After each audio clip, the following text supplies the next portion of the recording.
So we were a bit wanting to see Manchester Chris Hardy after a 2-1 win over Ashington in the Northern Prem Division East. What are your thoughts on the game, Chris? I'm delighted to get all 3 points on the road this evening. It was, I don't think it was a game for the purist. It was very well fought. It was both teams fully committed. I think probably a game of two halves.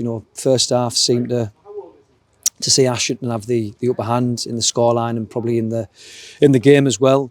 And then second half, we talked at half time about some of the changes we need to make, and we've had a cracking start with Matty's wonder strike, which got us, on parity.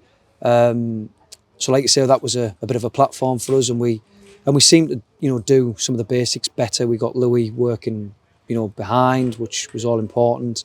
We come to terms with the battle in the middle of the park again. That was all important, and I think they were like key factors for us to go on and win the game. Obviously, you mentioned Matty's strike just after half time. Is it something that is kind of a bit of a turning point after a very good first half by Ashington to kind of set the tone for us? Yeah, we needed a reaction. We needed something in the game to get us back into the game.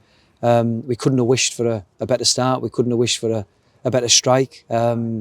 So it was perfect. And like you say, score being level at that particular time, it just gave us, something to really, push for in terms of trying to make all 3 points stick. Obviously, Jake Hacker back in the team for starting again. And his set piece came for Matty's second goal to kind of give us a lead. How is it important to have someone who has a set piece delivery a bit like Jake back in the squad? I mean, Jake's dead balls are first class at whatever level of football. So I think to be putting the ball on the button like he does is bread and butter for someone like Matty. So as I say, if we can get Jake taking kicks in and around the box, then we're going to cause problems. Obviously, I know probably that it felt a bit like towards the last couple of minutes, a bit like Stocksbridge, where they had this last 5 minutes of overall dominance of pushing for a goal. Was there any kind of panic, or did it was like thinking, oh no, it's going to be a bit like Saturday, or was it just kind of a bit more faith in knowing how the league will be? Make no mistake about it, this is competitive, and Ashington, they will have backed themselves this evening to get a positive result, and Ashington pushed us all the way at the end, and our guys had put a lot of effort into the game. There looked like there's some tired bodies out there.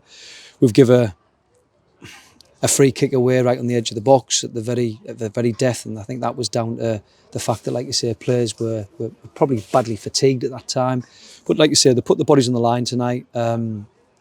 We withstood obviously what Ashington threw at us for the latter stage of the half. So like you say, just really pleased to get all 3 points and give the guys something to build on in terms of going into Saturday's game. Obviously, mentioning Saturday, obviously playing at here in the FA Cup. How do you see this game? I know it being a bit early of a kick-off, being on Ivory TV. How is that you're looking forward to, especially playing Ashington, who we just played tonight? Hopefully it's the same outcome. I think clearly we've seen each other in the flesh. I can't imagine there'll be much changes from now until Saturday. It was a 50-50 game tonight. There wasn't one side better than the other. I think we've done enough in the game to win it based on putting the ball in the back of the net. And I expect the game to be very similar on Saturday. And as I say, hopefully the outcome will be similar. All right, cheers, Chris. Thank you. Thank you.